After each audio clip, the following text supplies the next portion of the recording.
ja suhteline õhuniiskus oli 92%. See on ilmast kõik.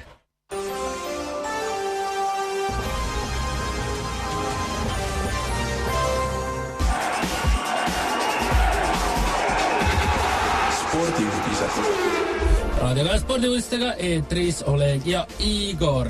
Laskesuusatamisest Saksamaal Oberhofis toimuva laskesuusatamise maailmakarika etapil teenis naiste teatesõidus esikoha Rootsi, kes edestas Prantsusmaa ja Valgevenet. Eesti noored võrkpallurid kaotsid Itaaliale ja menetasid Pärnust sisuliselt edasipääsu lootuse.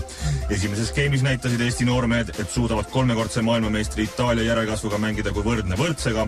Paraku nappis tähtsatel hetkedel enesekindlust. Või nagu väljendas peatreener Urmas Tali talle omases vürtsikas keeles, pooltel meestel olid koprad ja jänesed püksis.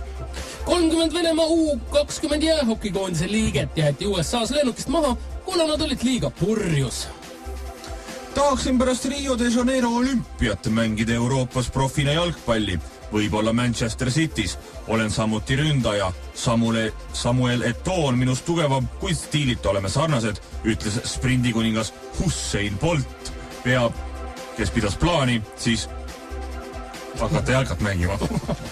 Sumost ka. Eesti sumamaadleja Barto võttis eesmärgiks turniiri võidu. Kuigi aastavahetus tuli Eesti sumamaadlejal Kaido Hövelsoni jaoks rahulikult, ei tähenda see, et aastaplaanid oleksid tagasihoidlikud. Hooaja eesmärgiks on turniiri võit.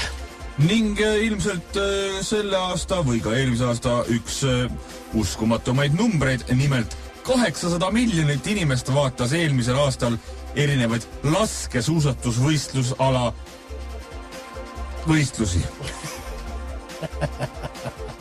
Korvpallist ka Riias saadud hävitav kaotuse röövis Kalev Cramalt puhkepäeva ning treener Aivar Kuusma käskis kõikidel meestel trenni minna. Veel öelda või? Malest. Kaido Külaots sai turniiri Saksamaal Augsburgis Edu Artas Rosenthalise kannul teise koha. Külaots kogus 9 partiist 7, leedulane pool punkti rohkem. Uudise järgi tundub, et kõik maletajad olid kained. Ja lõpetuseks veel korvpallist.